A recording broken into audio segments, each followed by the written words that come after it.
step is to power on your machine.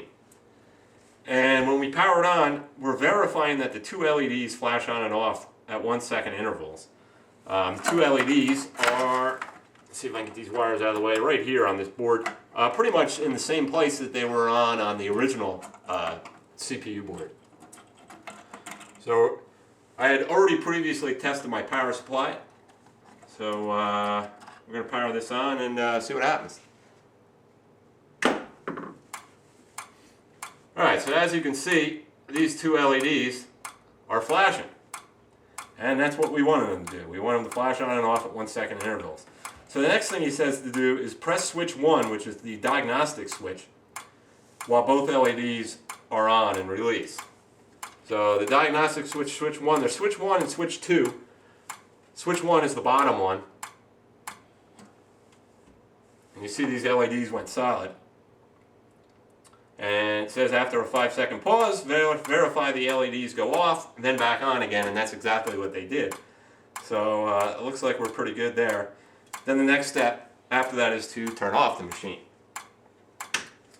So we ran through, that was a quick diagnostic of the board. That's to make sure that you didn't get a defect or anything like that. Obviously, if the board didn't work and you didn't check your power supply, well, I'd say there's a good chance that your 5 volts and your power supply is not getting to your MPU. So that's why you should always check your power supply first. So we're done all that. The next step is to set your dip switch to the game. Once again, the game listed is right here.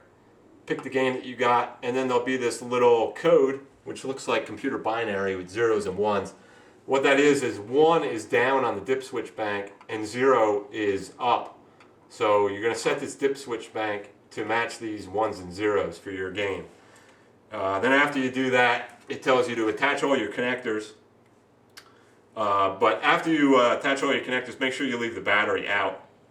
And what that's going to do, just like the original board, if your batteries didn't work or if your battery holder was corroded, when you turn on these games, they go automatically into audit mode. So we're going to be powering this up for the first time with all connectors connected and see if it goes into audit mode. So that's what we're going to do next. Alright, so we got our connectors on. If you follow the instructions, it says just to attach the top ones. And the reason for that is because most of these other ones go to the playfield and stuff. And you know, like if you have a burnt coil or something, that's why he tells you to leave these off. Now I went through this whole game.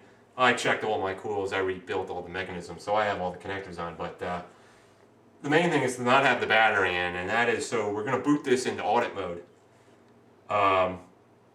So connectors are on, and the battery is left out, and we're going to power the game on.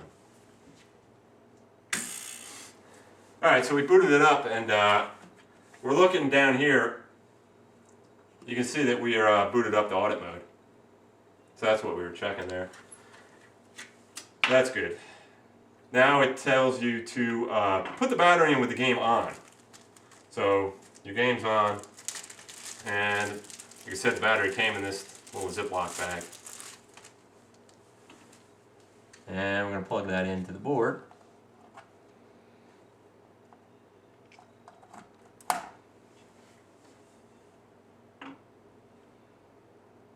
And then we're going to turn the game off. The next step is to attach your remaining connectors and then turn the game back on. So if your battery's connected, just like with your original MPU board, if your batteries aren't good or the battery holder's bad, the game comes up in audit mode. That's what those numbers were on that credit display. But when your batteries are working, it should come up to game mode. So now that we have the battery in, we just turned the game off. The next time I turn the game on, in theory, it should be a working game. Now, in my situation here, I've never played this game.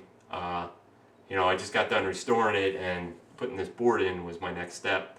But we'll power it on here, and we'll see what happens. So the good thing is, all my displays work. That's good. We also have a flashing light here, so I don't have the back glass handy, so I'm not exactly sure what that is, but you know, it's something. But the game is up, and So that's it. So the CPU board, what did it take me to put it in? Maybe 20 minutes total, and that was taking my time. You want to take your time making sure these connectors are on in the right place. You also want to take your time, routing your wires. I'm gonna do something with this. This is a little messy. I'm gonna try to neaten this up a little bit. But the main thing was to see if it worked. So hopefully we'll be able to play a game on this, and that's what we're gonna try next. Okay, so we got the game up and running. It was plug and play, basically. I checked all my stuff, plugged it in. Everything works great, but I was having a problem with my special solenoids. On this game, the special solenoids are the 3 pop bumpers and the 2 slingshots. The problem I was having is when I hit one of the pop bumpers, all 3 would pop.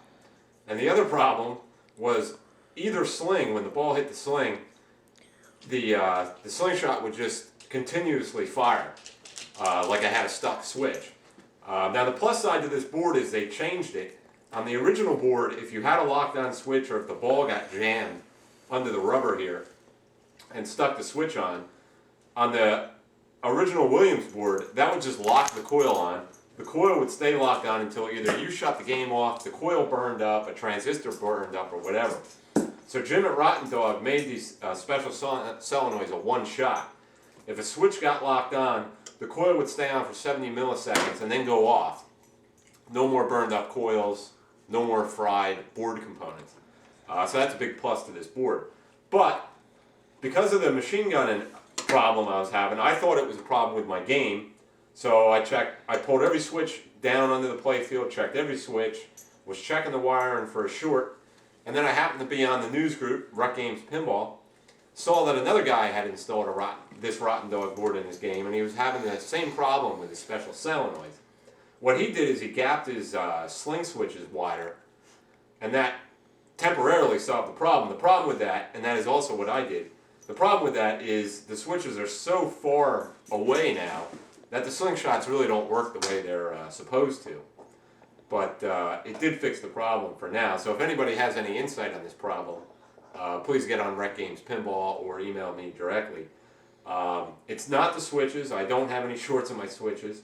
But any time that these switches get, and it's weird because it doesn't even seem like the switch contacts touch all the way, and they're already triggering the solenoid. So I'll fire up the game here and I'll try to recreate it.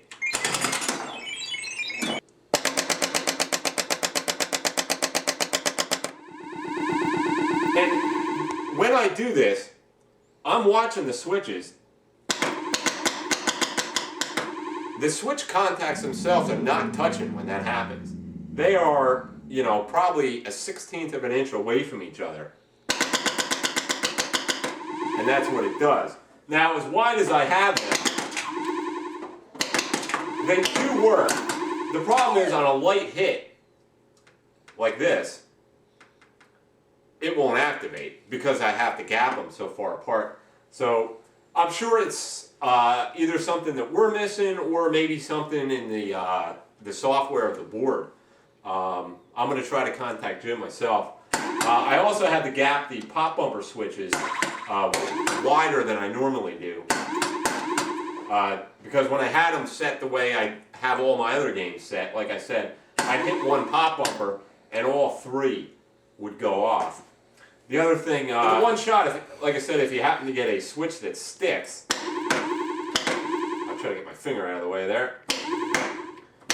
You see it stayed on for the 70 milliseconds, and then it just goes right back. So that's a big advantage for this board. Probably between that, the dip switches, not having to change ROMs to switch games, and the fact that it's all one board and it's newer components, and those 3 things right there make the board more than worthwhile. It's just this one problem, and I'm sure this is a new board, and if it is a problem, Jim will fix it, and we'll make a revision on it. Just wanted to point that out.